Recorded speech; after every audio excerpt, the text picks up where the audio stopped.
Ang istoryang inyong mapakikinggan ay naglalaman ng mga linya at eksena na hindi naaangkop sa mga batang tagapakinig. Ang patnubay ng mga nakatatanda ay kailangan. Ang ibig sabihin, sa 3 taon yung relasyon, 4 na buwan doon niloloko mo siya habang niloloko mo rin ako. Bakit? Akala ko ba mahal mo ako? Kaya naman pala nakikipaghiwalay ka. At kahit anong pagmamakaawa ko sa'yo, ayaw mo akong pakinggan. Hindi totoo na gusto mo mag-focus sa sarili mo. Dahil ang totoo, ikakasal ka na. Ano namang pakialam mo ha? Hiniwalayan na kita kaya wag ka namang gugulo sa relasyon namin. Hindi kita mahal. Hindi kita minahal. Oo, inaamin ko na ginamit lang kita. Pero nagpagamit ka rin naman, di ba? Hindi kita magugustuhan dahil anong klaseng babae ka ba ha? Isa ka lang namang hostess na iniligtas ko para maging tindera. Ganyan talaga mga probinsyana no? Umaasa na may Prince Charming silang makikilala pagdating nila ng Maynila. Nakita mo naman siguro yung totoong mahal ko. Nakita mo kung anong klase ng babae ang tipo ko. Ang layo mo sa kanya, di ba? Mula sa pamilyang pinanggalingan niya hanggang sa propesyon na meron siya. Hindi mo kayang pantayan yun. Kaya tigilan mo ang pagiging ilusyonada mo. May mga lalaki na hindi mo aakalain na manloloko dahil lahat ng kilos nila ay tila pabor at nakatuon lamang sa iisang babae. Ganoon si Sandro. Dahil sa matatamis at mabubulaklak niyang mga salita, hindi nahahalata ng kanyang nobya na may iba siyang babae. Dahil sa pagiging mayabang niya sa kasalanang ito, pagbabayaran niya rin ang ganti ng itim na kapangyarihang mahirap takasan at hindi kayang utuin ng mga mapanlinlang niyang salita. Happy Mansari, baby! Ano, natuwa ka ba sa surprise ko? Wow! Thank you, baby! Happy Mansari! Grabe, ang tagal na rin natin, no? 2 years and 7 months. At sana, marami pang mansari at anniversary. Uy, grabe ang effort mo naman dito. Ang daming rose petal sa kama. Tapos may balloons pa. Ay, wow! May pictures pa natin. Ikaw lang gumawa nitong lahat? Aba, syempre, no? Kung alam mo lang kung ilang oras lang ang tulog ko kagabi para lang matapos ko yan. Grabe ka naman mag-effort sa akin, baby. Thank you sa lahat ha. Lalong-lalo na sa pagmamahal mo sa akin at sa suporta na bigay mo. Mahal na mahal na mahal na mahal na mahal kita. Hayaan mo, sa susunod wedding anniversary na natin ang isa-celebrate natin. Tapos birthday na magiging anak natin. Di ba ang saya ng future kapag ikaw ang kasama ko? Parang ano naman to? Para ka si Rajan. Umayos ka nga. Magtatatlong taon na tayo, pero kuhang-kuha mo talaga ang kiliti ko, no? Nakakainis ka talaga. Tara na pala, kumain na tayo. Ako rin na nagluto nito ha. Siyempre, ang prinsesa ko dapat pinagsisilbihan lang. Ang ganda-ganda talaga ng baby ko. Masigla ang relasyon ng dalawa. Sa halos 3 taon nila, walang naging problema. Minsan, may maliit na away pero hindi yun tumatagal dahil inaayos kaagad ni Sandro. Ang binata ang unang nobyo ni Chantal at ang masasabi niya lamang ay perpektong lalaki si Sandro. Sigurado na siya na ang nobyo niya ang nais niyang makasama habang buhay. Dahil mabait, maalaga, maunawain at laging pinaparamdam sa kanya na mahal siya nito. Palagi niyang sinasabi na iba si Sandro sa ibang kalalakihang nakilala niya. Wala siyang sakit ng ulo. Basta ang alam niya lang, mahal na mahal nila ang isa't isa. At hindi siya nakakakita ng kahit na anong dahilan para masira ang kanilang relasyon. Kilala ng mga magulang ni Chantal ang nobyo at boto ang kanyang pamilya para sa relasyon nila. Marami rin sa mga kakilala at kaibigan ni Chantal ang naiinggit sa tila perpekto nilang relasyon. Ang sabi nga ng iba, kasal na lang ang kulang. Habang masaya ang dalawa na nagdiriwang, biglang hinawakan ni Sandro ang nobya sa kanyang binti. Dahan-dahan, malambing, pero agad ding hinawi ni Chantal. Baby, bakit? Wala lang, nagbabaka sakali lang naman ako. Alam mo yun, mangganda ng lugar. Tapos tayong dalawa lang, di ba? Sa atin lang lahat ng oras. Kaya mas maganda kung susulitin talaga natin. Alam mo naman na hindi pa ako handa, di ba? Akala ko ba ayos lang sa'yo na sa kasal pa natin gagawin yun? Oo nga, hindi naman kita pinipilit eh. Sorry, hindi ko sinasadya. Alam mo na, lalaki ako kaya hindi ko napigilan. Okay lang. Sige na, kumain na tayo. Bigo ang binata na makuha ang loob ng nobya para bumigay na ito sa kanya. Malakas pa rin na pinanghahawakan ni Chantal na hindi niya isusuko ang sarili kay Sandro hanggat hindi pa sila ikinakasal. Palagi naman sinasabi sa kanya ng binata na nirerespeto niya ang desisyon na ito at handa siyang maghintay na dumating ang araw na yon.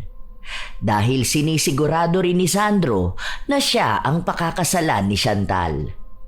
Nang gabi rin na yon, umuwi sa kanilang bahay ang dalaga at hinatid siya ng kanyang nobyo. Thank you ulit, baby ha. Ingat ka sa biyahe. I love you. Sige baby, pasabi na lang kina tita ah. Hindi na ako makakababa rito dahil baka maabutan pa ako ng traffic. Love you, kita tayo bukas. Humalik sa pisngi si Chantal bago tuluyang bumaba ng sasakyan. Si Sandro naman habang mag-isa ay nakaramdam ng inis. Kaya sa halip na dumiretso pa uwi sa kanyang bahay gaya ng sinabi niya sa kanyang nobya, nakipagkita pa siya sa kanyang pinsan. Uy insan, ano, musta? Wala, ganun pa rin eh. Ayaw bumigay. Ewan ko ba kung bakit hindi man lang siya nakaramdam ng libog. May kama na dun. Malamig tapos dalawa lang kami. Perfect na sana eh. Wala, ang hinahan ng pinsang kong to. Alam mo, baka ampung ka lang sa pamilya eh, no? Ikaw ang pinakamahinang lalaki ng pamilya, Reyes. Naturingan tatay mong pinakamatinig sa babae, tapos ang anak niya, ang hina dumiskarte. Tumahimik ka nga dyan. Isang babae lang yun, pero hindi ibig sabihin na wala ako ibang babae na naikakama. Paabot na nga lang niyang alak.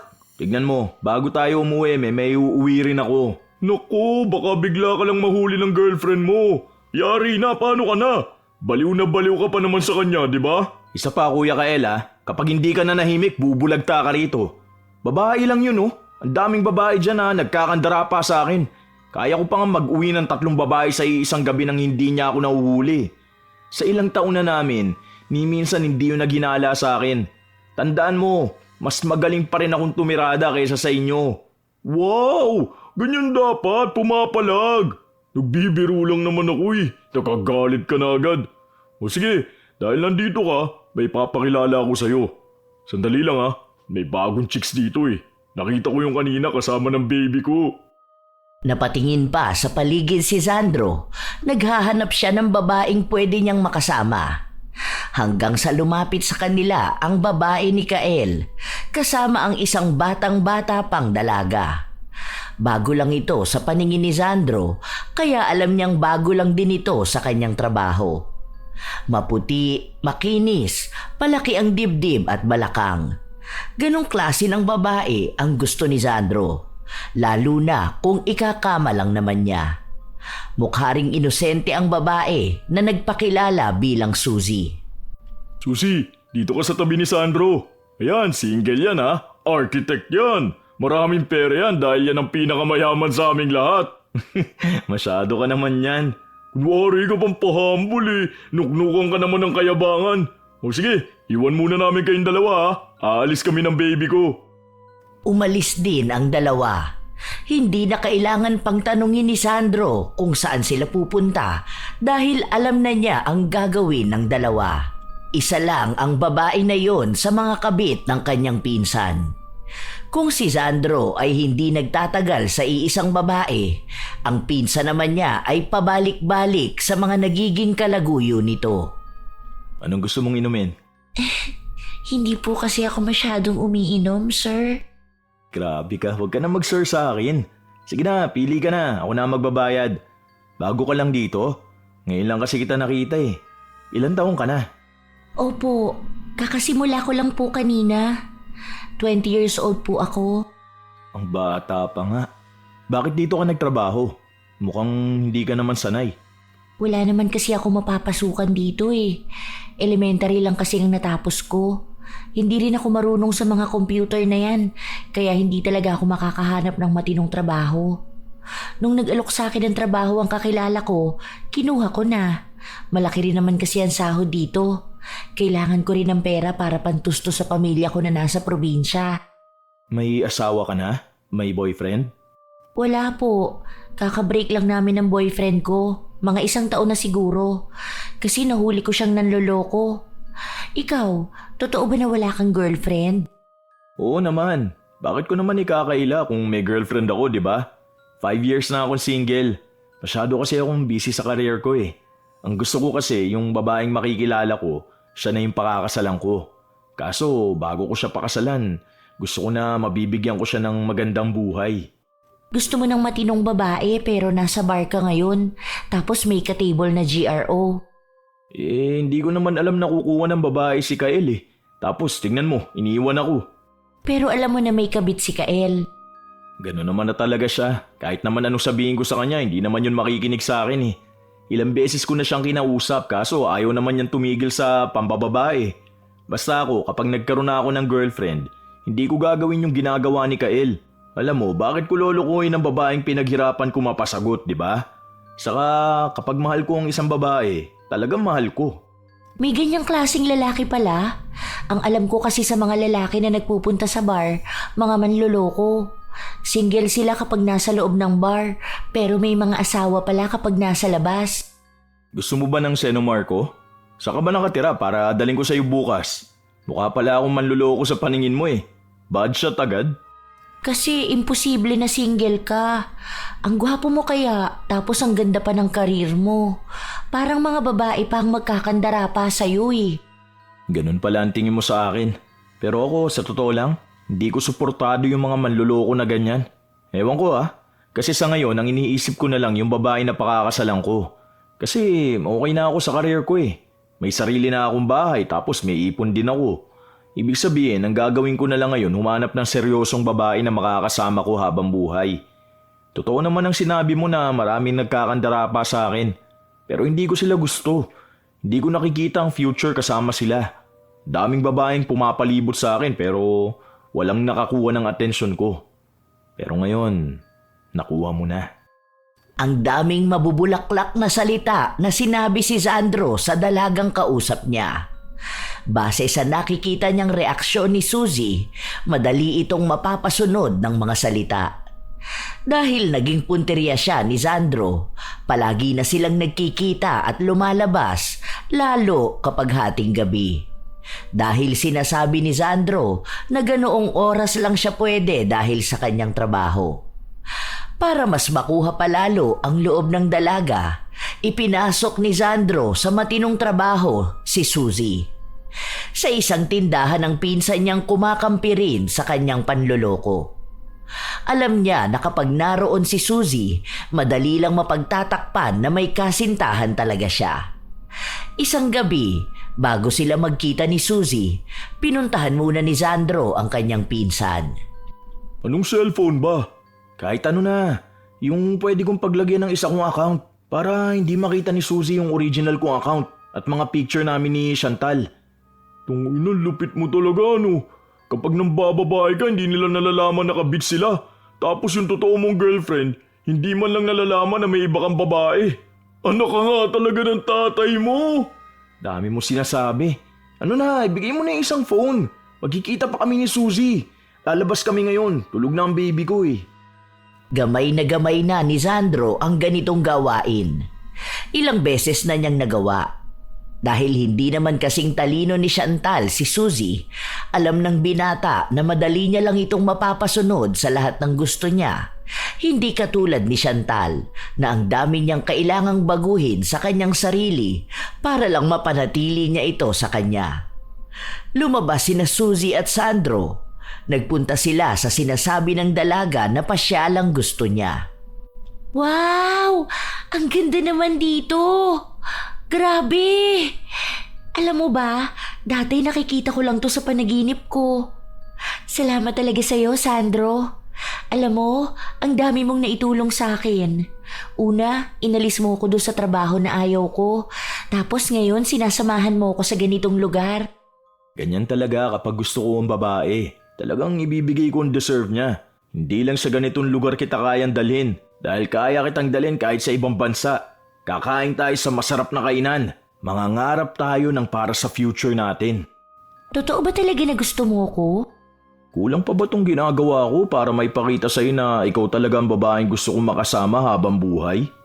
Hindi lang kasi ako makapaniwala na may magkakagusto sa akin. Isipin mo, isang probinsyana na walang pinag-aralan ng mamahalin ng isang mayaman at poging lalaki. Parang sa pelikula ko lang to napapanood eh. Suzy, walang mali sa'yo. Wala akong pakialam sa pinagmulan mo o sa pinag-aralan mo. Minahal kita bilang ikaw. At mamahalin pa kita ng higit sa pagmamahal na natanggap mo sa iba. Kung bibigyan mo lang ako ng pagkakataon, ipapakita ko lalo sa iyo na mahalaga ka para sa akin. Na mahal kita, na ikaw lang talaga. Nakakainis ka naman. Para pa rin talaga akong nananaginip. Sa totoo lang, gusto na rin kita. Talaga ba? Ang ibig bang sabihin nito, sinasagot mo na ako? Oo. At sana huwag kang magbabago dahil pangarap ko rin na magkaroon ng isang masayang pamilya kasama ka. Nagpakita ng tuwa ang binata dahil sa sinabi sa kanya ni Suzy. Naging opisyal ang kanilang relasyon. Alam yon ng mga kaibigan at pinsan ni Sandro at alam nila na pangalawa lang si Suzy. At kung ano ba ang habol ni Sandro, pero lahat sila ay naging tahimik. Tuwing umaga, kapag walang pasok si Sandro, ang kasama niya ay ang tunay niyang nobya. Baby, ayos ka dyan. Picturean kita. Yun! Ganda talaga ng baby ko na yan. Hawakan mo yung bouquet na bigay ko sa'yo para mas lalo kang maging pinakamaganda sa lahat. Sus, ayun ka na naman. Binubola mo na naman ako. Hindi tignan mo sobrang ganda mo Kaya ang daming tumitingin sa'yo eh. Pero sorry sila, dahil akin ka lang. Post ko na to sa account ko tapos story ko pa. Sobra ka naman sa pagbalandra ng mukha ko. Bakit? Proud kasi ko eh. Sino ba namang hindi magiging proud, di ba? Kung pwede nga lang ipa-billboard pa kita eh. Ikaw talaga, wala kang ibang ginawa kundi puro kalokohan. Oo nga pala, birthday ni Dad sa Sunday. May family dinner, kaya pupunta tayo ha. Siyempre naman, hindi pwedeng mawala ako. Susunduin ba kita? Saan ka ba magstay? Sa kondo ko, 1 month ako doon dahil mas malapit sa office. Ang dami ko kasing inaasikaso ngayon eh. Kawawa naman talaga ang baby ko. Ay, oo nga pala. Di ba kilala mo si Claire? Yung yung boyfriend niya ata nakatrabaho mo noon. Ano bang pangalan nun? Yung kamukha ng pinsan mo. Si Justin? Oh, bakit? Ano meron sa kanila? Wala na akong balita sa mukong na yun ah. Hindi pa ba sila ikakasal? Hindi na matutuloy ang kasal nila dahil nagloko yung lalaki. Nahuli niya mismo sa kondo nila may kasex. Talagang grabe daw ang panginginig niya. Tumawag pa nga siya sa akin nun eh. Kaya pinapunta ko sa kondo ko at dun siya nagiiyak. Imagine, 1 week na lang bago ang kasal nila nahuli niya pa. Nakikipagbalikan nga sa kanya, panayan sorry dahil siya naman daw talaga ang mahal. Isang pagkakamali lang daw yun. Tapos, ang sabi ko sa kanya, nahuli na nga niyang nagloko sa kanya bago sila ikasal. Tapos gusto niya pang ituloy ang kasal nila. Kung niloko na siya, lolokohin siya ulit. Paraan na nga kako ni God na malaman niya ang panloloko ni lalaki bago ang kasal eh. Para hindi siya matali. Oh, grabe naman pala yung lalaki na yun. Iba na talaga ang panahon ngayon, no? Sinayang niya yung 10 years relationship nila para lang sa ibang babae. Hindi pa siya makontento eh, pwede naman na silang mag-honeymoon after ng kasal. Buti na lang hindi nakipagbalikan si Claire. Ipakita niya talaga na di-deserve ng mga cheater ang second chance. Ewan ko ba kung bakit kailangan pa nilang maghanap na ibang babae, di ba? I mean, hindi ba sila nakukonsensya na lukuin yung babaeng sinasabi nilang mahal na mahal nila? Yun na nga. Kaya pati kami inis na inis dun sa lalaki. Kasi pati kami tinatawagan. Tinatawagan ka rin? I-block mo yun ah. Baka kapag nakita ko yung sapakin ko siya. Baka pati ikaw guguluhin. Nakablock na siya. Gusto niya kasi na makumbinsi namin si Claire na makipagbalikan sa kanya eh. Aba sabi ko, no way! Hindi na binabalikan ng mga manloloko kasi hindi nagbabago ang mga yun, no? Ang sabi pa nga ni Claire, ilang beses na pala niya yun nahuli. Pero pinapatawad niya lang kasi nga mahal niya. Ay nako basta, ako kapag nalaman kong may babae ka, naku hindi kita patatawarin. Pwede pala kitang patawarin pero hindi na kita babalikan. Teka, nadamay na naman ako. Matino akong lalaki, no? Kung nang babae ako, sana nahuli mo na ako. Sana hindi kita pinopost sa account ko. Kung makikita nila tong account ko, parang account mo na kasi puro mukha mo eh. Joke lang. Alam ko naman na hindi mo ako lolokohin eh. Nakikita ko rin naman na malaki ang respeto mo sa akin. Kasi kahit na ilang taon na tayo, talagang willing kang maghintay na maikasal muna tayo bago ang first kiss natin. Aba syempre, sobrang gago ko na kung ipagpapalit pa kita sa ibang babae. Saksakin na lang ako kung mawawala ka din naman sa akin. Ang daming pangako at mabubulaklak na salita ang sinasabi ni Sandro sa kanyang nobya. Lahat yon ay nagbumukhang natural kaya kahit na may iba siyang babae, hindi madaling mahalata. Nang matapos silang lumabas, nasa loob lang sila ng sasakyan habang hawak ni Chantal ang cellphone ng nobyo. Malaya itong nagtitingin ng kung ano-ano. At kampante naman si Sandro dahil wala namang makikitang kakaiba ang nobya. Umuwi na pala si Kuya Kael? May picture kasi kayo rito. Hindi naman yan umalis. May pinuntahan daw ba siya? Hindi ko pala nasabi sa'yo. Tumawag sa akin yung asawa niya, nagtatanong sa akin kung ilang araw kang wala. Kasi si Kuya Kael hindi pa raw umuuwi. Ano ata yun? Nung nag-travel kayo kasama iba niyong pinsan. Palawan? Nung nakaraan. Kasama ko nga siya noon. Nasabi ko sa iyo yun ah. Magkakul pa nga tayo noon, di ba? Kaso ang bagal ng signal ko kaya hindi mo narinig. Saka umuwi naman na yun si kuya. Alam mo naman asawa nun, parang palagi nanguhuli. Naaawa nga ako sa asawa nun eh. Kasi iniisip niya na baka raw kasama na naman yung babae niya. Ang sabi ko na lang, kung magkasama kayo, hindi mo naman hahayaan naman babae ang pinsan mo. Oo, hindi talaga. Kahit mas matanda siya sa akin, makakatikim yun. Agad na iniba ng binata ang kanilang usapan dahil baka may maitanong ang kanyang nobya. Nang maihatid na rin niya ito, nagpaalam na rin siyang uuwi. Pero ang totoo, makikipagkita siya sa kanyang pinsan. Tarantado ka talaga? Ginawa mo pa akong palusot sa asawa mo? Chill ka lang insan. Bakit ka naman nagagalit? Hindi kasi ako papayagan nun kapag di ko ginamit ang pangalan mo. Pati kay Chantal nagtanong na. Ikaw pinapahamak mo ako eh. Kaya mo naman palusutan yun, ano ka ba? Tingnan mo nga na palusutan mo ngayon. May iba akong iniisip. May problema ako kay Kyla. Nabuntis ko siya. Hindi ko alam kung anong gagawin ko. Pinalaglag na raw niya ang bata kaso masyadong makapit. Gago ka. Akala ko ba may protection kayo? Minsan hindi kami gumagamit.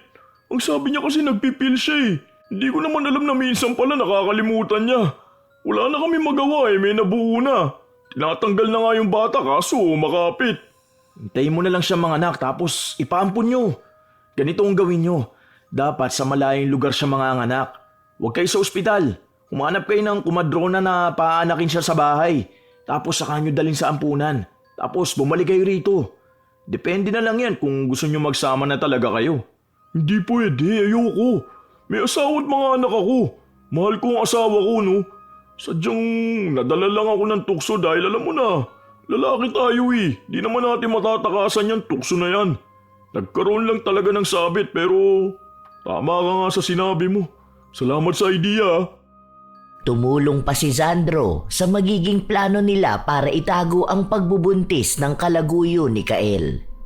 Para makaalis sila papunta sa probinsya, kailangan ding magpaalam ni Sandro sa asawa ng kanyang pinsan. Kinausap niya ito at sinabi na isasama niya si Kael para sa isa nilang proyekto sa kumpanya. Nadaan naman ng binata sa pakiusapan ang asawa ni Kael. Ang susunod namang kakausapin ng binata ay ang kanyang nobya. Siguro mga 2 weeks lang kami dun. Wala akong pasok next week. Gusto mo bang sumunod ako doon? Ang layo nun, baby. Mapapagod ka lang sa biyahe. Isa pa, hindi mo ma-enjoy ang pahinga mo. Mas maganda kung dito ka na lang muna or lumabas kayo ng friends mo. Di ba ang sabi mo sa akin, namimiss mo na sila? Alam ko na. Magpapabook ako ng resort sa Pampanga para mag-staycation kayo doon, ha?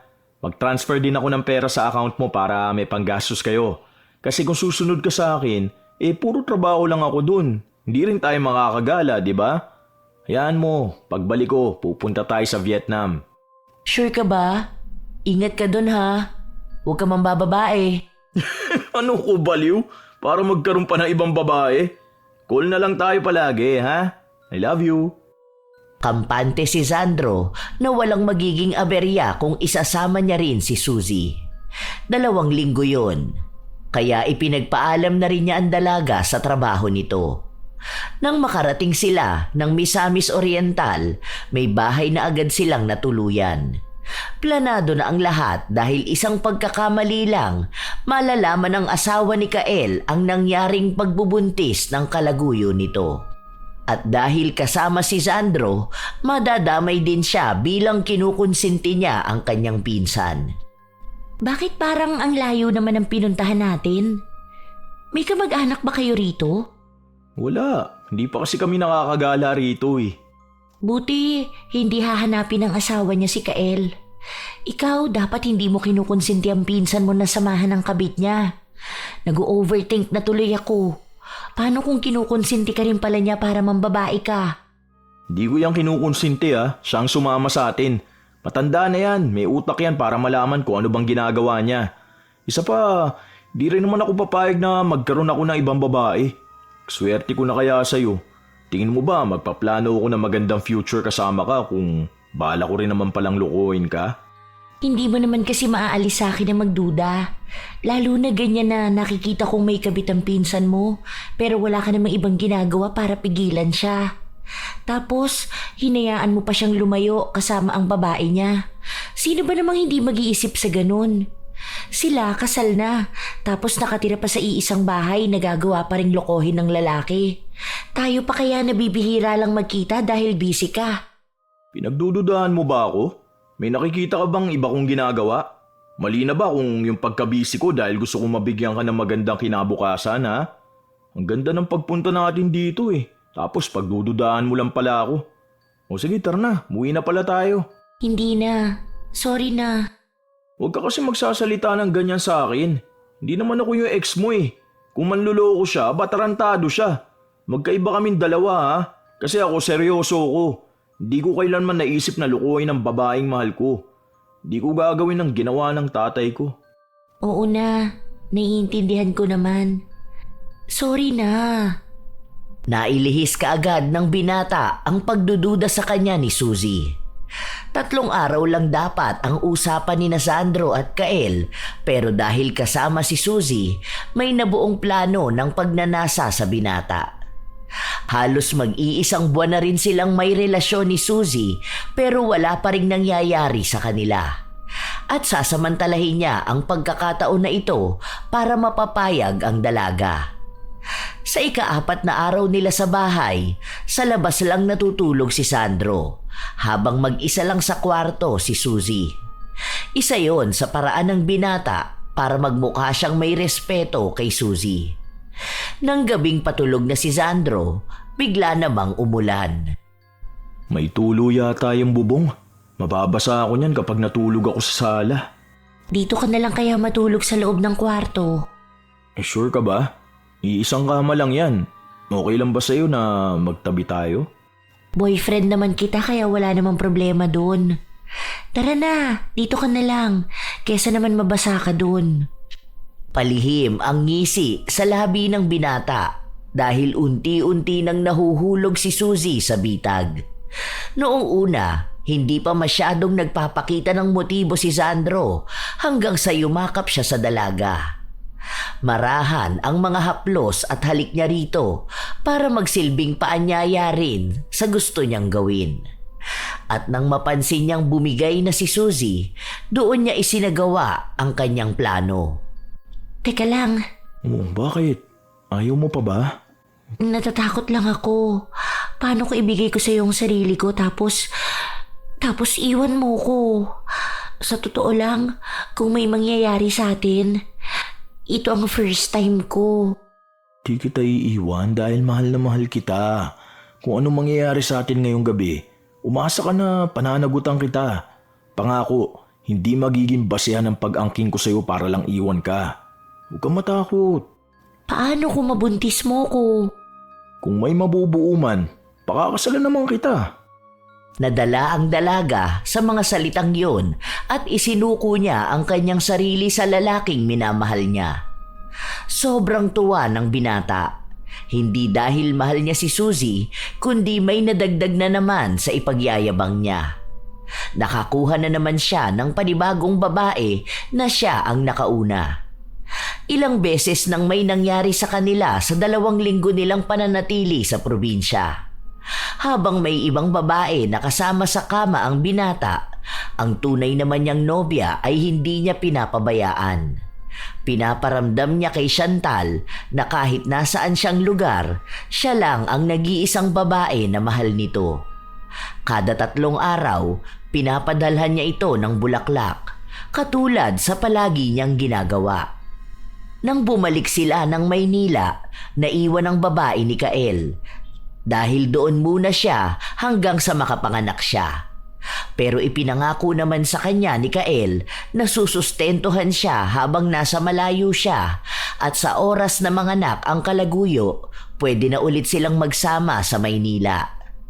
Isang hapon, magkasama na naman ang magpinsan at ang iba nilang mga barkada. Nagpapayabangan sila ng mga naging babae nila at mga naikama nila. Oh, paano ba yan? Isa lang yung akin pero talo na naman kayo. Virgin yun. Tung ina nito yabang no? Porket puro virgin ang nadadali. Aba, syempre anong gusto nyo? Makisawsaw ako sa babaeng marami nang sumausaw? Ayoko ng ganun no? Gusto ko yung pure. Gusto ko ako palagi ang una. Kayo kasi ang hihina nyo Kung sino-sinong babae na lang. Wala na kayong pakialam kung pang ilan na ba kayo. Umiral na naman ang kayabangan mo no? Yung girlfriend mo ang isa kahit kiss sa lips di mo magawa 2 years na kayo nun. Iba naman yun. Mahal ko yun Siyempre kapag sa kanya willing talaga ako maghintay. Yun ang gusto kong maging asawa So si Suzy wala lang talaga sa'yo? Ano naman mahihita ako sa babaeng yun? Kaya ako lang naman ginusto yun dahil ang laki ng dibdib at balakang. Hindi ko mahal yun Kailangan ko lang siya para mailabas ang init ng katawan ko. Pero pagdating sa pagmamahal, siyempre nag-iisa lang ang baby ko. Bang klase ka talaga no? Kala ko pa naman gusto mo na rin si Suzy. Kung makapangako ka sa kanya tapos kung tulungan mo siya, kala mo talagang mahal na mahal mo no? May kailangan ako sa kanya. Para makuha ang loob niya, kailangan magmukha akong katiwa-tiwala. Ngayon na nakuha ko na, ano pa bang kailangan ko? Malamang wala na. So wala na rin ako may bibigay sa kanya. Makikipag-iwalay ka na? Depende pa yan. Kapag nagsawa na ako sa kanya o kapag may nakita na akong bago. Pwede rin kasi bala ko nang pakasalan si Chantal Bumili na nga ako ng singsing. Kulang na lang yung proposal talaga. Hindi naman mahilig sa mga surprise si Chantal. Ang gusto nun kapag magpo-propose na ako sa kanya yung kaming dalawa lang. Gagawin ko yung next mansari namin. Ganito pala magmahal ang mga manloloko no? Ganyan-ganyan din ako dati bago kami magpakasal ng asawa ko Tapos ngayon yung babae ko nagtatago dahil nabuntis. Ingat ka, baka makabuntis ka rin. Hoy, maingat ako. Hindi ako katulad nyo. Ilang araw pa ang lumipas, hindi na masyadong nagkikita sina Suzy at Sandro. Dahil ang buong atensyon ng binata ay nasa tunay niyang nobya. Palagi niya itong hinahatid sundo sa trabaho. At kapag wala silang pasok na dalawa, naggagala sila sa iba't ibang lugar. Hanggang sa nagpunta sila sa Vietnam, katulad sa pangako ni Sandro. Ang ganda talaga dito, no? Pang-ilang balik na ba natin dito? 3? Una yung hindi pa tayo, tapos nung first anniversary natin. Naalala ko nung di pa kita girlfriend, ang sungit mo pa sa akin nun Parang kapag nakikita mo ko, parang kumukulo agad ang dugo mo. Tapos malalaman ko na crush mo pala ako. Hoy, ang kapal talaga ng muka. Hindi kita crush nun, no? Mainit talaga ang dugo ko sa'yo kasi ang hambog mo. Ang hangin mo pa. Akala mo lahat ng babae magkakagusto sa'yo. Alam ko kaya ka nagagalit sa akin dahil nagsiselos ka. Hindi mo alam, unang pakilala pa lang sa'yo ni Ate Rhea, crush na kita eh. Tapos nasabi ko sa sarili ko na magiging girlfriend kita at ikaw ang mapapangasawa ko. Kaya kahit 20 times mo akong binasted, aba, todo push at effort pa rin ako. Tignan mo ngayon, kahit na umiinit pa rin ang ulo mo sa akin, at least, girlfriend na kita. Ang kulit mo rin kasi eh. Yung 1 taon mong panliligaw sa akin at pagkaya mo sa mga pagpapahirap ko sa'yo, alam ko talaga na seryoso ka sa akin. Kaya ayun, sinagot na rin kita. Ang swerte ko na ikaw ang minahal ko dahil marespeto ka. Nung sinabi ko sa'yo na gusto ko ang first kiss natin ay sa mismong kasal natin, hindi mo ko pinilit. Talagang handa kang maghintay. Kaya tuwang-tuwa sa'yo ang parents ko. Sa totoo lang, ako ang swerte kasi minahal mo ko. Ang daming nagbago sa akin. Ang daming pangarap na gusto kong maabot dahil lahat yun para sa ating dalawa. Hindi ko na maisip ang buhay ko kapag wala ka. Ikaw lang ang babaeng nakikita ko makakasama ko habang buhay. Ang magiging ina ng mga magiging anak ko. Handa na sanang lumuhod ang binata para alukin ang kasalang kanyang nobya nang tumunog ang kanyang cellphone. Si Kael ang tumatawag sa kanya. Ayaw niya pa sanang sagutin pero sinasabi ng kanyang nobya na kausapin na niya ang sino mang tumatawag sa kanya dahil maaaring mahalagang bagay yun. Ano ba? Bakit ka tumatawag? Sinira mo moment ko, paluhod na ako eh. Paano hindi kita tatawagan? Ako ang kinukulit nitong isa mo pang girlfriend. Kanina pa nandito to sa shop. Pinagbabantaan pa ako na hindi siya aalis hanggat hindi ko sinasabi kung nasan ka. Mamaya darating ang asawa ko. Siguro naman ayaw mo rin mabisto ni Chantal, no? Nyeta naman oh. Palayasin mo yan. Kung pwede, pakaladkad mo yan palabas ng shop. Tarantado ka ba? Eh di mas lalo ako napahamak. Mamaya magsalita pa to, dalawa tayo madamay dito. Ikaw ang kumausap sa kanya. Sandali, pupuntahan ko siya. Ibibigay ko tong phone sa kanya. Di ka raw kasi matawagan eh. Wag mo ibibigay tong call. Baka tawagan niya ako gamit tong number ko. Sige, sabihin mo na lang after ng meeting ko, tatawag ako sa kanya. Puisit na Suzy yun. Papahamak pa kami. Sinisira niya ang magandang bakasyon ko kasama si Chantal. Nakakainis talaga. Baka sa mukha ng binata na naiinis siya. Kaya lumapit sa kanya si Chantal matapos na makitang ibinaba na niya ang tawag. May problema ba? Naiinis lang ako sa mga katrabaho ko. Nasa bakasyon nga ako ngayon eh, tapos gusto nila ng meeting. Mukhang mahalaga yan dahil hindi ka naman magiging ganyang ka-stressed kung hindi. Tara na, balik na tayo sa hotel. Okay lang yan, pwede naman tayo lumabas mamayang gabi eh. Nasa bakasyon tayo, baby. Huwag kang magpapaka-stress, ha? Hindi pa rin maalis ang inis kay Sandro. Tama na sana ang pagkakataon para ayain ng kasal ang kanyang nobya, pero kailangan muna niyang maisalba ang sikreto nila ng kanyang pinsan. Dahil magkahiwalay ng kwarto ang dalawa, madali lang para kay Sandro na matawagan si Suzy. Kinuha ang isa niyang cellphone na nasa loob ng isa niyang sapatos. Babe, nasan ka ba? Samahan mo ko. Kailangan kita ngayon. Ano na naman ba yun? May inaasikaso akong trabaho, nasa ibang bansa ako. Inatake sa puso si tatay. Wala na si tatay, babe. Sobrang lungkot ko ngayon.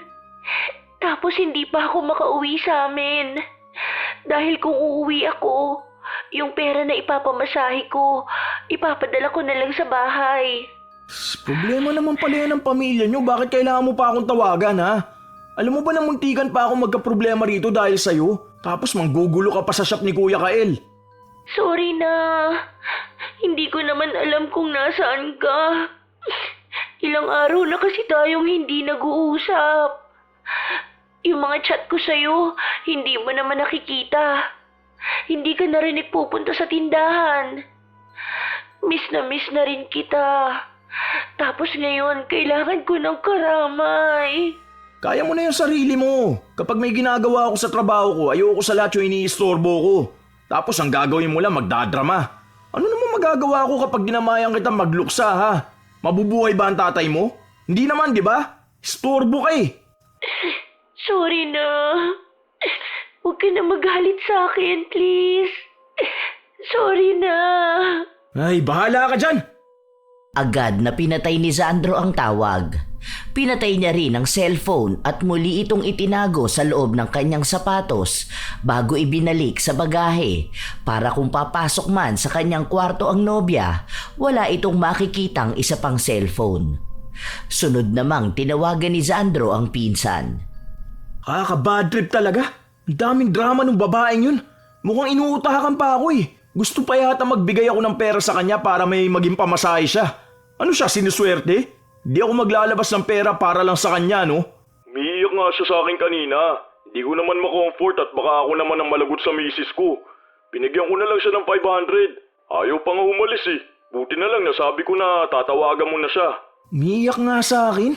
Nasa bakasyon ako kasama si Chantal. Anong gusto niya? Sa kanya ko itutuon ng atensyon ko? Nasira na nga niya ang bala kong proposal eh. Eto tuloy, napabalik kami sa hotel. Ano nang balak mo kay Suzy? Pagbalik ko ng Pilipinas, makikipag-iwalay na ako sa kanya. Ayoko na. Nagsasawa na ako sa dami niyang drama sa buhay. Bahala na siya.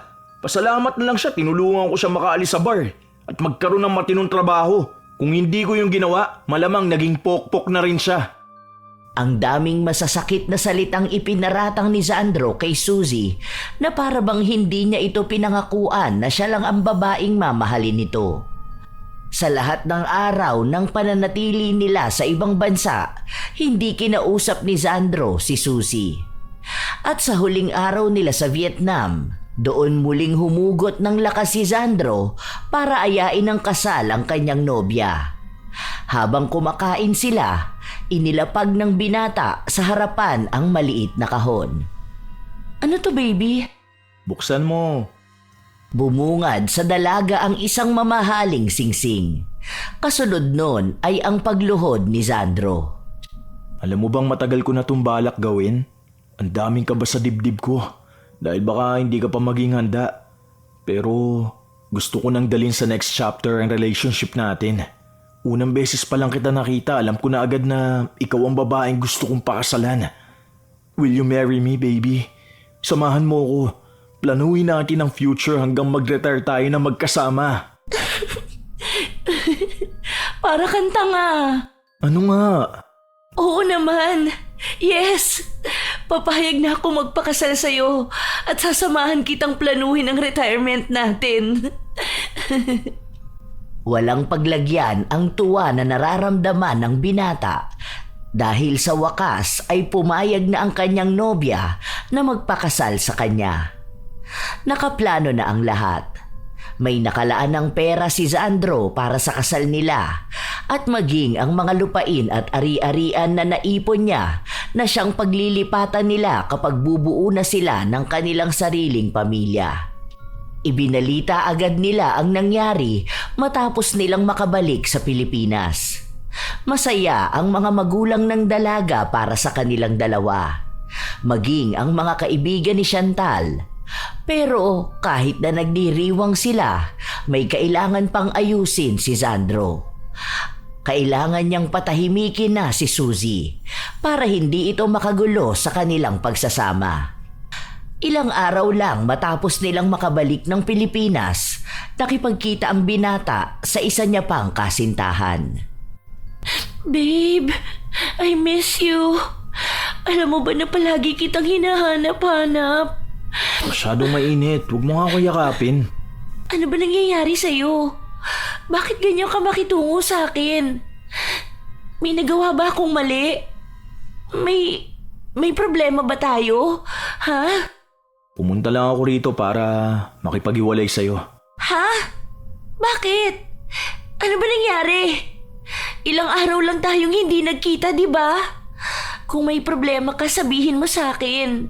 Baka matulungan kita. Ano namang maitutulong mo sa akin? Sarili mo nga, hindi mo matulungan.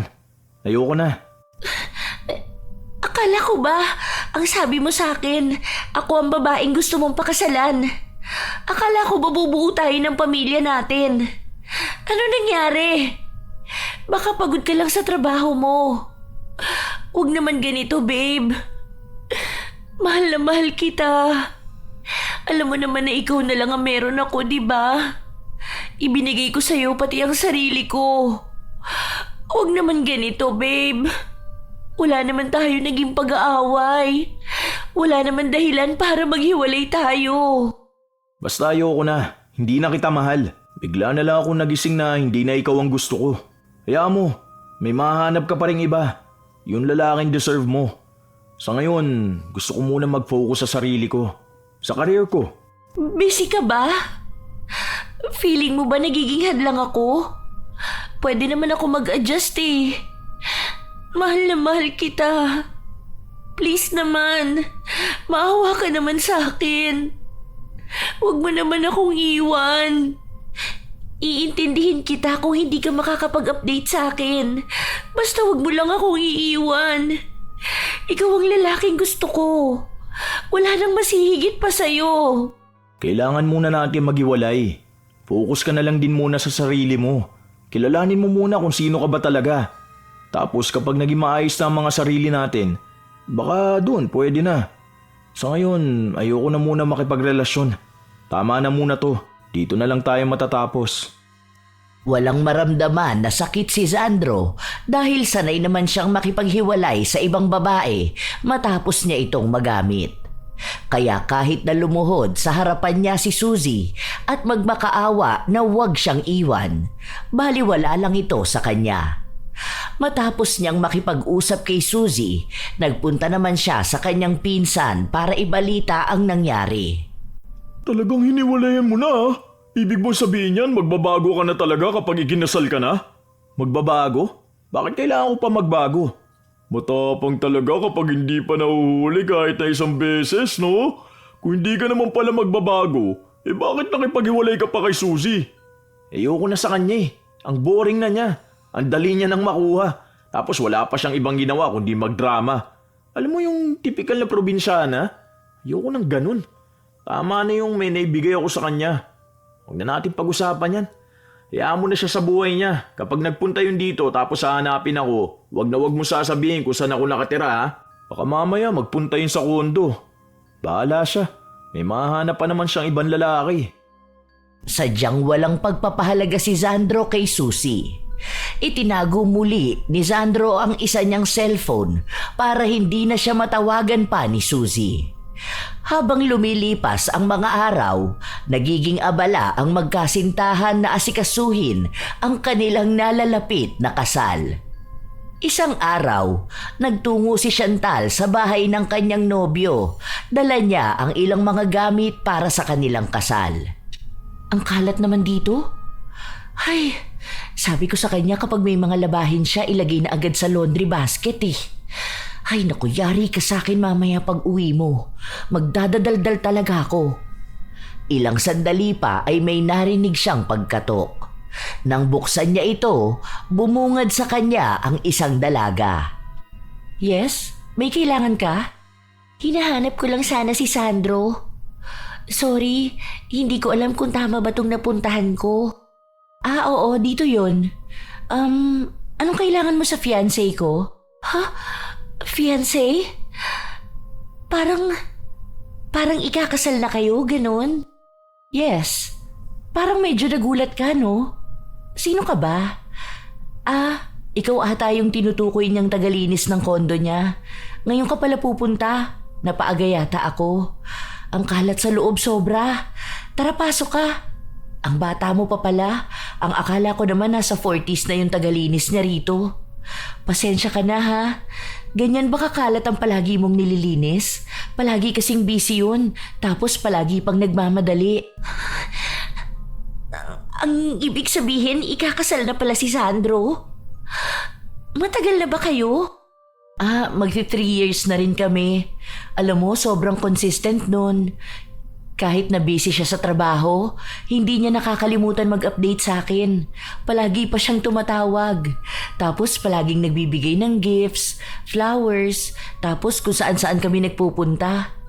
Ay, feeling close naman ako masyado. O sige, wait lang ha, tawagan ko siya, sabihin ko nandito ka. Hindi na kumibo pa si Suzy. Naghintay na lang din siya kung darating si Sandro. Hindi niya pa alam ang buong kwento sa pag-iibigan ng dalawa. Pero sa pagkakataon na malaman niyang ikakasal na ang lalaking mahal niya, labis siyang nasaktan. Hello, baby. Andito ako sa kondo mo. Nandito yung maglilinis. Maglilinis? Oo. Ano ba pangalan nito? Be, ano pangalan mo ulit? Suzy po. Ayun, Suzy daw. Alam mo ba na ang kalat ng loob ng kondo mo? Yung mga damit mo kung saan-saan na lang nakasampay. Ano? Anong ginagawa niya dyan? Teka, uwi ako. Hindi na nakapagsalita pa si Chantal dahil nagmamadali ang kanyang nobyo na patayin ang tawag. Bumalik naman siya sa kinauupuan niya kanina habang si Suzy naman ay pakunwari na nagliligpit na ng mga gamit, pero ang totoo ay pinagmamasdan niya lang ang tunay na kasintahan ng lalaking kanyang minamahal. Ilang sandali lang din ay dumating na si Sandro. Baka sa mukha niya ang takot dahil alam niya na sa oras na malaman ni Chantal ang buong katotohanan, hihiwalayan na siya nito. Ay baby, nandito ka na? Wait lang ha, maliligo lang muna ako. Ang lagkit ko na eh. May sasabihin pala ako sa'yo tungkol dun sa gown. Pagkaalis ni Chantal, agad na hinila ni Sandro palabas si Suzy. Ano bang ginagawa mo ha? Sino nagsabi sa'yo na dito ako nakatira? Si Kuya Kael ba nagsabi sa'yo? Ang ibig sabihin, sa 3 taon yung relasyon, 4 na buwan doon niloloko mo siya habang niloloko mo rin ako. Bakit? Akala ko ba mahal mo ako? Kaya naman pala nakikipaghiwalay ka. At kahit anong pagmamakaawa ko sa'yo, ayaw mo akong pakinggan. Hindi totoo na gusto mo mag-focus sa sarili mo. Dahil ang totoo, ikakasal ka na. Ano namang pakialam mo ha? Hiniwalayan na kita kaya wag ka namang gugulo sa relasyon namin. Hindi kita mahal. Hindi kita minahal. Oo, inaamin ko na ginamit lang kita. Pero nagpagamit ka rin naman, di ba? Hindi kita magugustuhan dahil anong klaseng babae ka ba ha? Isa ka lang namang hostess na iniligtas ko para maging tindera. Ganyan talaga mga probinsyana eh, no? Umaasa na may Prince Charming silang makikilala pagdating nila ng Maynila. Nakita mo naman siguro yung totoong mahal ko. Nakita mo kung anong klase ng babae ang tipo ko. Ang layo mo sa kanya, di ba? Mula sa pamilyang pinanggalingan niya hanggang sa propesyon na meron siya. Hindi mo kayang pantayan yun. Kaya tigilan mo ang pagiging ilusyonada mo. Walang iya ka! Hindi ka rin naman nararapat sa kanya. Hindi siya para sa manloloko at manggagamit na lalaki na nagtatago bilang perpektong kasintahan. Habang pinaparamdam mo sa kanyang mahal na mahal mo siya, nakikipaglaro ka ng apoy sa ibang babae. Masyado siyang mabuti para sa'yo. Aaminin ko sa kanya kung sino ba talaga ako. Sira naman na ang pagkatao kung ginamit mo, kaya wala kang karapatang maging masaya. Kung hindi ko naisalba ang sarili ko laban sa'yo, isasalba ko ang ibang babae. Aaminin ko sa kanya ang lahat, lalo na ang pagbubuntis ko. Wala kang sasabihin sa kanya. Hindi mo sisirain ang mga plano at pangarap ko. Alam kong ginagamit mo lang yung pagpapanggap mong buntis ka para manipulahin ako. Kaya kong patunayan na buntis ako. Kaya kong patunayan sa kanya na may naging relasyon tayo. Ewan ko na lang kung mabawi mo pa siya dahil isa kang hayop. Dapat sa mga lalaking manloloko, nagdurusa kayo. Wala kayong karapatang maging masaya. Hindi kayo pwedeng matahimik habang may mga kababaihan kayong niyurakan ng pagkatao. Hindi ko yan anak. Malandi kang babae, di ba? Isa kang pokpok. Kaya wag mo ipapaako sa akin ang anak ng kung sinong lalaki mo. Hindi ako magkakaanak sa gaya mo. Hayop ka! Matapos ko ibigay sa'yo ang sarili ko? At alam mo ikaw ang nakauna sa akin. Sasabihin mo yung mga salita na yan? Alam mong ikaw lang ang naging lalaki ko. Ipalaglag mo yung bata na yan. Hindi yan mabubuhay para maging sagabal sa akin. Hindi ko naman hihingiin na magpakaama ka sa kanya. Kaya ko siyang buhayan ng wala ka. Pero kailangan din malaman ng babaeng pakakasalan mo kung anong klaseng lalaki ka para may pagkakataon pa siyang makatakas. Natigilan sila nang marinig ang boses ni Chantal. Hinahanap nito si Sandro. Nang magtangka si Suzy na magsalita, agad siyang hinigit sa kanyang buhok at tinakpan ang kanyang bibig. Hinila rin siya nito papunta sa fire exit.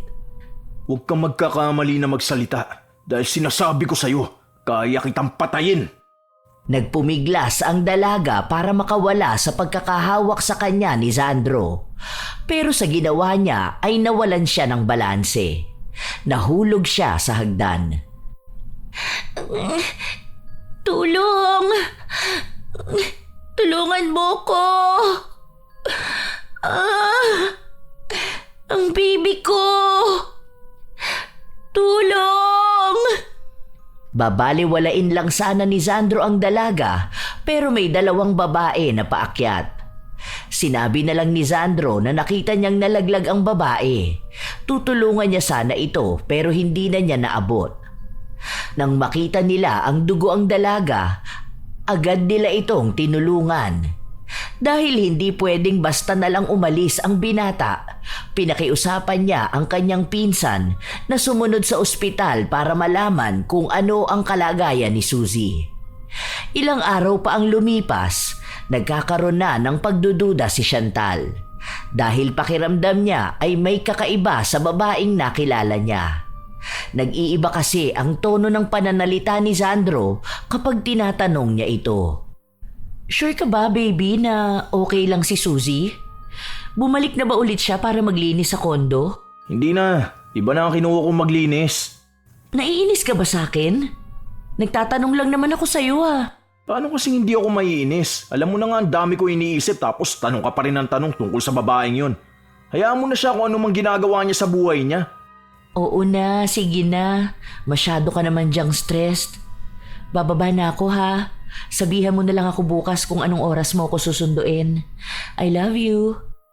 Dahil sa dami ng iniisip ng binata, nakipagkita ulit siya sa kanyang pinsan na nasa isang bar. Nagsisimula na itong mag-inom kasama ang ilan nilang mga kaibigan. Oh, shot mo na yan. Hayaan mo, normal lang yan. Ganyan talaga ang problema ng mga pogi. Huwag mo na isipin si Suzy. Ang mahalaga, hindi natuloy yung pinagbubuntis niya. Mabuti nga siya, nahulog lang sa hagdan, nalaglag na yung bata sa tiyan niya. Safe ka na dun basta walang bata. Kaya kaya mo na yung malampasan. Basic problem lang yan ng mga cheater. Bad trip kasi yung babaeng yun Naiinis lang ako kasi kilala na siya ni Chantal. Paano kung bigla silang magkasalubong, di ba? Halatang baliw na ang probinsyanang yun Ay, ito pa pala. Mukhang nabaliw na nga talaga si Suzy. Alam mo ba, di ba friend niya yung baby ko? Minsan daw, tinawagan siya ni Suzy. Tapos nagsasalita ng kung ano-ano. Sabay may tinatawag siyang anak niyo raw. Tapos ito pa tinanggal na raw yun sa tindahan dahil hindi na makausap ng matino. Sana nga mabaliw na siya para hindi na rin siya paniwalaan ni Chantal kung sakali man na magsusumbong siya. Panira siya ng relasyon. Buwisit na babae yun. Pipigilan niya pa ang kasal namin. Abot mo nga yung alak. Hinay-hinay ka lang. Baka mamaya malasing ka ng tuluyan dyan. Ang bilis mo pa naman tamaan ng alak. Kalma mo lang. Para namang hindi ka sanay na may babaeng nagkakandara pa sa'yo. Yung mga babae na yun, hindi nila alam kung saan ako nakatira. Hindi nila nakilala si Chantal. Itong baliw na probinsyanang pokpok, alam niya kung saan ako matatagpuan. Tarantado ka kasi. Sinuplong mo ko. Ay, tinakot niya ako Sa kumali ko ba na makikita niya rin si Chantal? Di naman kamo yung masyado nagpupunta sa kondo mo. Hayaan mo na, nalampasan mo naman Tingnan mo malapit na kayo ikasal. Next month na. Siguro naman hindi naman gugulo si Suzy. Hindi na nga namin alam kung nasa na yun ngayon Baka baliw na palaboy-laboy na lang yung sa kalsada. Yun na nga ang problema ko. Malapit na kami ikasal. Paano ngayon yan kung bigla na lang makita ni Chantal sa labas yung baliw na yun? Kilala mo naman si Chantal, di ba? Sa sobrang maawain niya, makakita lang ng kakilala niya na naghihirap, halos gusto nang ampunin. Ay, buwisit talaga. Nagpatuloy na nag-iinom ang binata habang sinisiraan at pinagmumumura niya rin ang kanyang dating kalaguyo. Hanggang sa bigla na lang siyang namilipit dahil sa sobrang sakit ng kanyang tiyan. Uy, insan, ayos ka lang ba? Sakit na sigmura ako. Parang umihilab ang abdi. Ay, ano nga ba sinasabi ko Naparami naman yata ang inom mo. Ito, magtubig ka muna. Inantabayanan nila kung ano ang nangyayari kay Sandro. Dahil patuloy siyang sumisigaw sa sakit, napilitan na silang dalhin siya sa ospital. Tinawagan din nila si Chantal para ipaalam ang kalagayan ng kanyang nobyo. Kahit na 10 oras na ng gabi at maaga pa ang pasok niya sa trabaho, pinuntahan niya pa rin ang kanyang nobyo na hirap na sa kanyang pinagdaraanan. Hindi ko alam na sumama sa inyo si Sandro.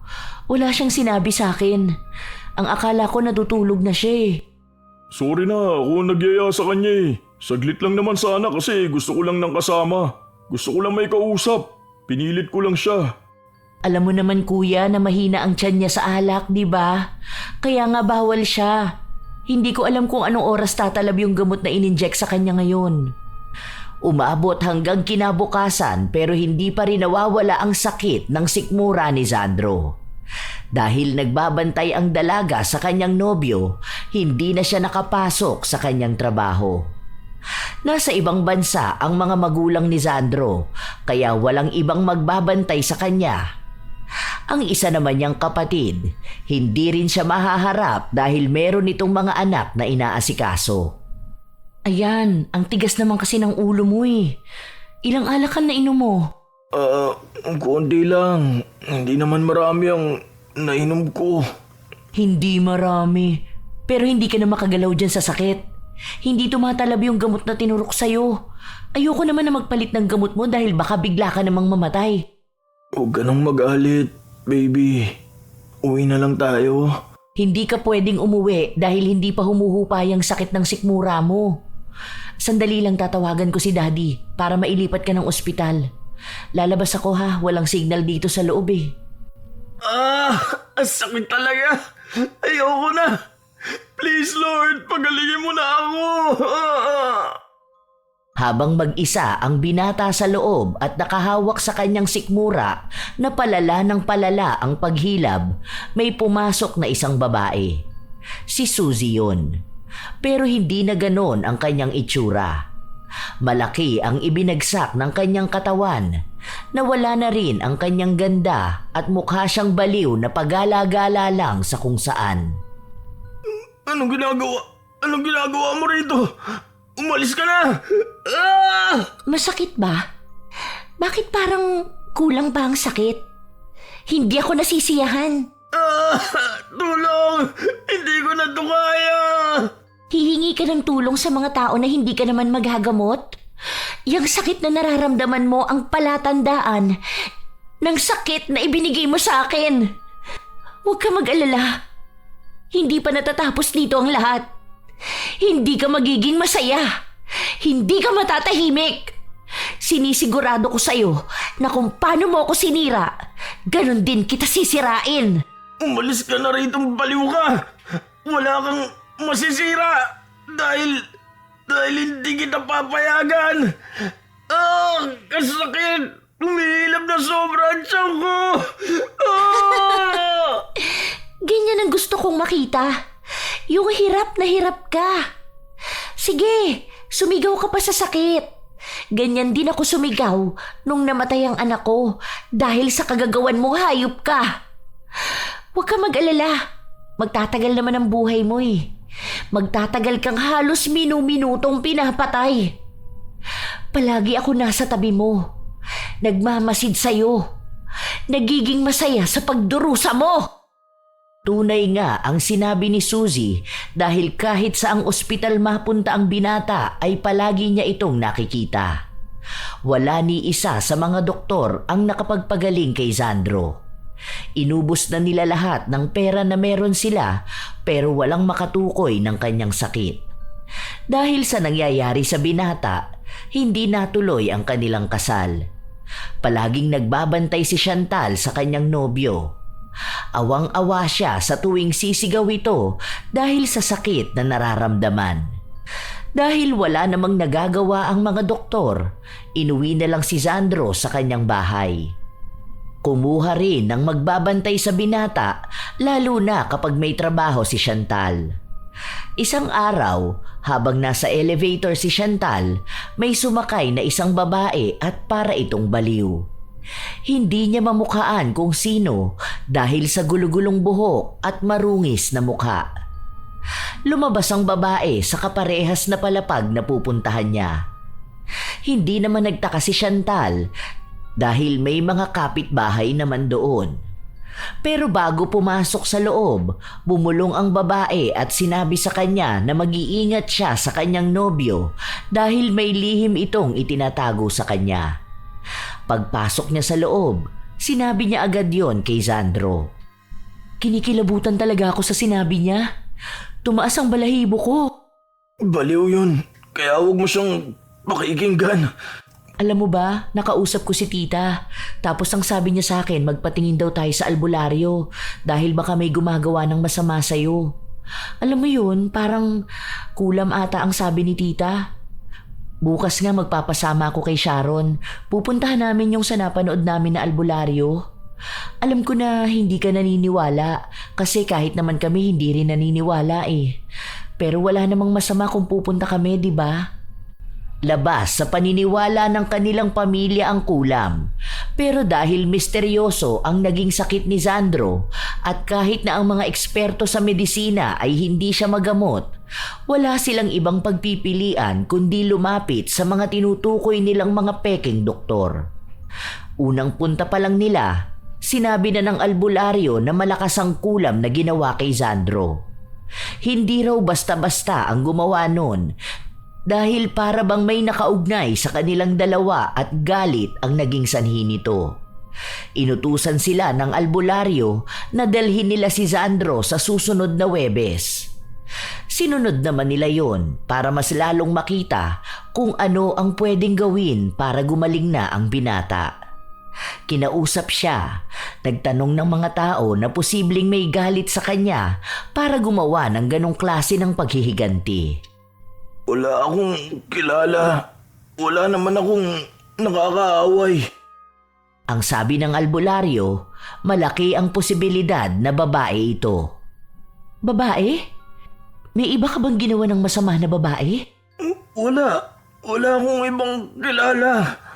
Muling isinagawa ng albularyo ang pag-oorasyon para makipag-ugnayan sa taong kumulam kay Sandro. Dahil sa ginawa niya, mas lalong lumakas ang hiyaw ng binata dahil sa hindi niya maipaliwanag na klase ng sakit. Yakap na lamang ang naging paraan ni Chantal para bigyan ng simpatya ang kanyang nobyo. Habang tumatagal ang tila pakikipag-usap ng albularyo sa mangkukulam, tumatagal din ang sakit na nararamdaman ni Sandro. Ilang sandali pa, tumigil ang albularyo at dumilat siya. May sakit pa ring nararamdaman ang binata. Agad ding nauubos ang kanyang lakas. Ano na pong nangyari? Tulungan niyo po ako. Hindi ko na po talaga kaya. Sobrang sakit. Malungkot ang balitang ibinahagi ng albularyo. Sinabi niya na hindi niya kayang labanan ng mangkukulam. Masyadong malakas ang galit na nararamdaman nito. At sinabi niya rin na nakausap niya ang babaeng gumawa nito kay Sandro. Ang babae na yon ay babaeng niloko niya kapalit ng pag-angkin ng katawan nito. At si Sandro din daw ang dahilan kung bakit namatay ang kanyang anak at kung bakit tuluyang nasira ang kanyang buhay.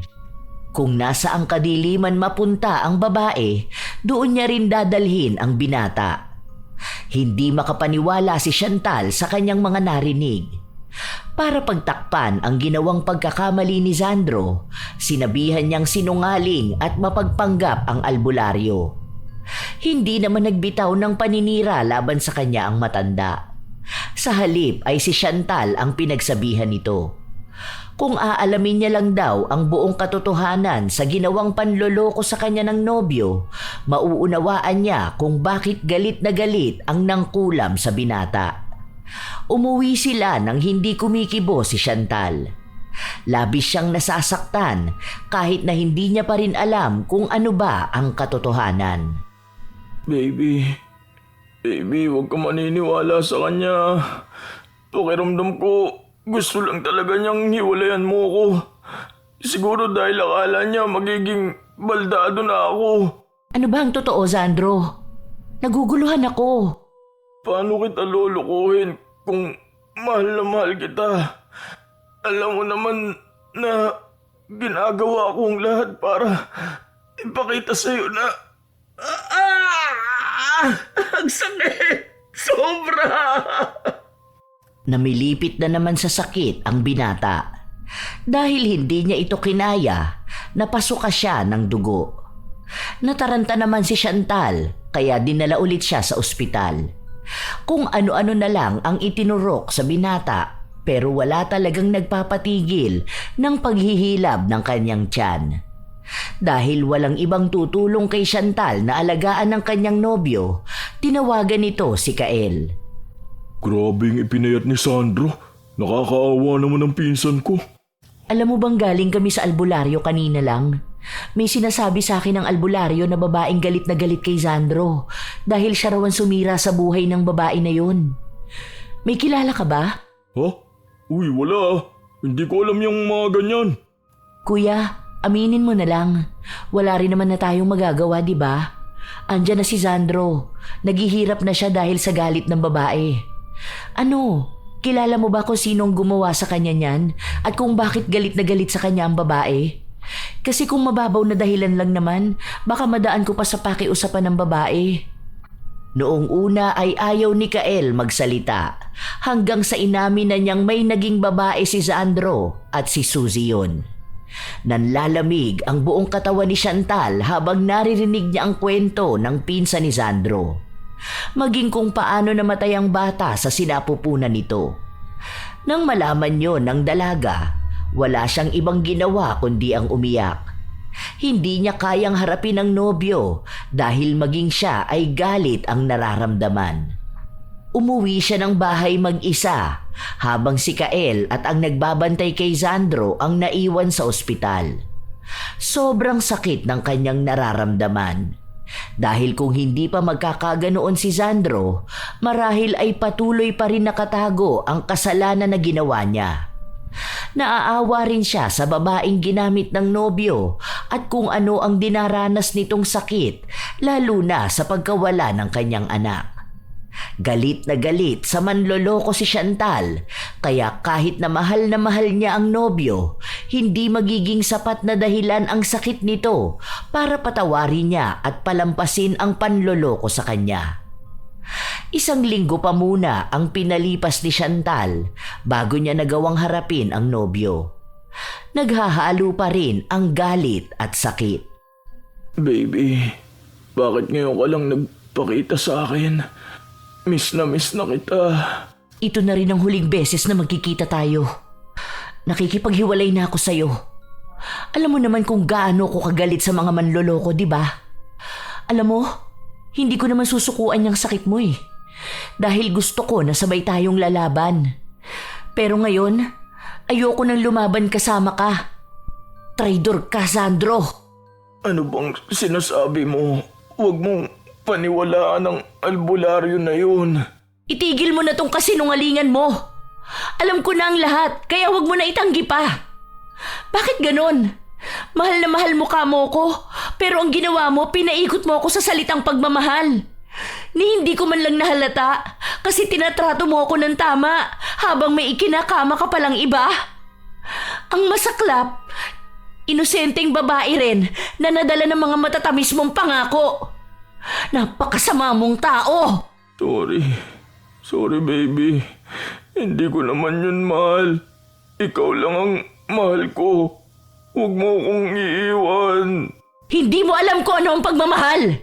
Dahil kung mahal mo ko, hindi ka hahanap ng iba. Hindi ka makakabuntis ng iba.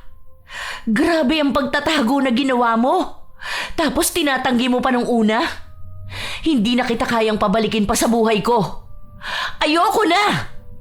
Wala nang hinintay na salita ang dalaga dahil agad siyang lumabas. Kahit na anong pagtawag ni Sandro, kahit na anong paghingi niya ng tawad sa babaeng mahal niya, hindi na niya ito nagawa pa, lalo pat may desisyon na ang dalaga na tuluyang tapusin ang kanilang relasyon. Katulad nga ng sinabi ni Chantal, yun na ang huling beses na makikita siya ni Sandro. Ilang buwan na ang lumipas, Nawawalan na ng gana ang binata na mabuhay. Lalo pat nabalitaan niyang nasa ibang bansa na ang kanyang dating kasintahan. At kahit si Kael ay hindi na nito kinakausap pa. Ang dami niyang pinanghihinayangan sa buhay niya, ngunit huli na ang lahat. Wala nang Chantal na babalik pa sa kanya.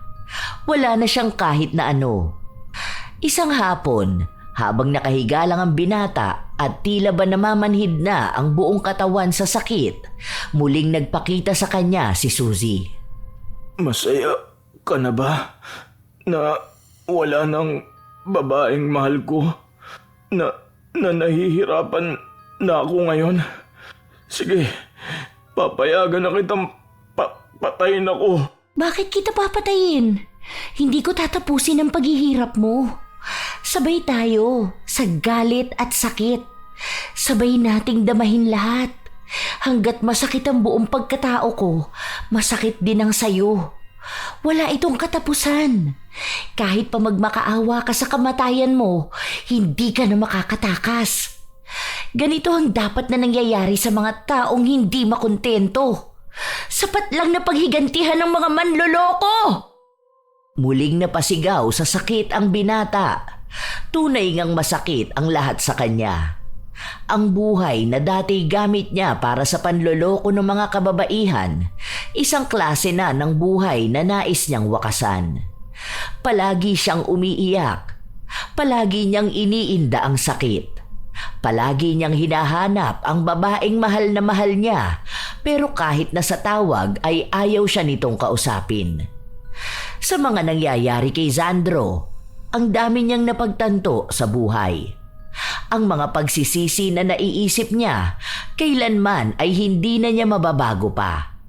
Wala siyang kakayahan na hilingin na ibalik ang nakaraan nang sa ganon ay ititigil na niya ang pagiging manloloko. Ang lahat ng nangyayari sa kanya ay resulta lamang ng kanyang mga ginawa.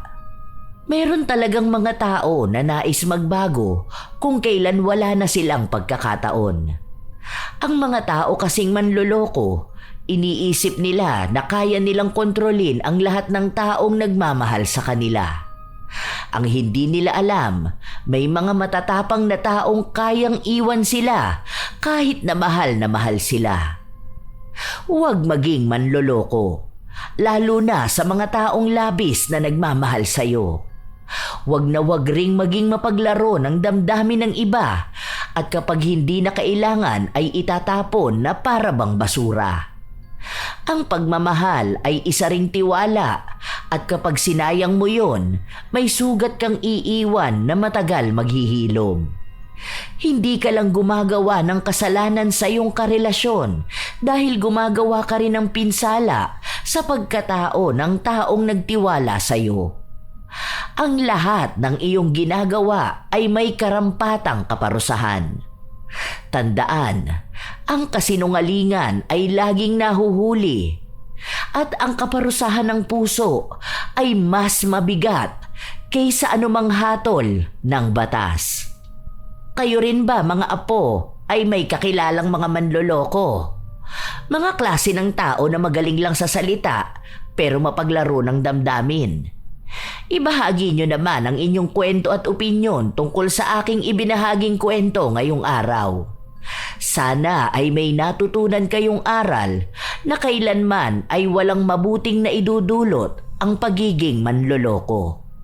Shout out sa ilan sa mga masusugid na tagapakinig ng mga istorya ni Lola Telang. Corina Realubit, Jennifer Makasinag, Ami Pakana, Jane Gonzaga, Alfred Gavilan, Han Sambalilo, Ami Pakana, Tutsi Roll, Resli Amal, Cherry Mukbang ASMR, Lizel Nebrida, Riza Rizardo, Maria Therese Alimios, Pamela Allen, Secret 12 at kina Michael at Evelyn. Shout out din sa inyo, Jessica Marie Ramos, Aurora Jeronimo, Nancy Makasakit, Vivian Baterbonia, Marco Nanes, At advanced happy birthday kay RJ Florano sa September 23. Arlene Lopez, Kimberly Espanyola, kina Kim at Kirben sa Espanyola at Delegiro family. Asodisen Serila, Mary Ann Pesino, Christian Gonhoran, at shout out din sa kanilang mga bagong TL na sina TL Salen at TL Kayla, Leia Gawaran, Miss Kate Gawaran, Leia Gawaran, kay Miss Kate Gawaran Reyes at sa mga anak niyang sina Audrey at JD ng Madrid, Spain. Lynn Caones, Daloso at Caones family ng Tacloban, Leyte. Azenar Noriv, Kim Bara, Corazon Cacalda. Salamat sa pakikinig ninyo, Roxanne Gaudicos, Beth Mercado, Madel Mergal, Mirna Alfaro, Ramil Fariolin, Karel Derla, Hayashi J. Megan, Sheren Solero Masagka, Richelle Ann 19, Christina ng GMA Cavite, Dodds Hungko, Gilden Mea Bituin, Mary Ann from Turak ni Baliw, Purok 6, Grace Hementera, Cinderella Gutierrez sa mga bater ng Putsan at Iwi Albay, Lorena Velasco, Rosalyn Percoma, Ednalyn Loreniana, Hazel Del Mundo, Kinakiel at Ruel Del Mundo, Sherilyn Dukay, Mary Jenny Rilrea Batiduan,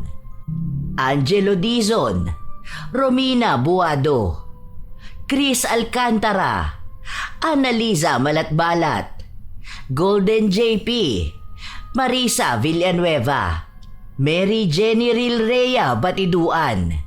Shout out sa mga apo ko na sina Sydney Crosswind at sa kanyang anak na si Chrisine Lane Bandoho, Supladang Pasaway, Lovely Rose Roa at Princess Rain Roa Alawami, Kimpoy Feliciano, Hazel Fiesta, Marie the Lightworker, Gia Gigi, Francisco Neng at kay Jeremy Saranillo Francisco, Matt Sarol, Mel Santarita, Esteli Reyes at sa Reyes family ng Marikina City, AJ Chua, Vicky Yabut, Roy Lacandalo, Josefina Fuelias, Feber Añada, Mike James Tapak, Will Maleses, Leonisa Cobo, Lurian Vitalicio, Jenny Suzuki, Raquel Hasigawa and to her husband Mitsuru, Maria Lee Nakagawa, Lynn Hasigawa, Elise Padilla, Lydia Lopez, Gemstone Claro, Lance MBB, Rosalina Bugayong, Ami Yong, Ami Bag, Angelina Ignacio, sa buong Team Manok ng Amsik Angeles City, Pampanga, Ray Galedo at sa Galedo family ng Kabuyaw, Laguna, Roslyn Mangilin, Cherry May Libiran, Robert Crimen, Razon Yao at Milrose Demate. Ito ang inyong Lola Telang at maraming salamat sa inyong walang hanggang pagmamahal at suporta, mga apo.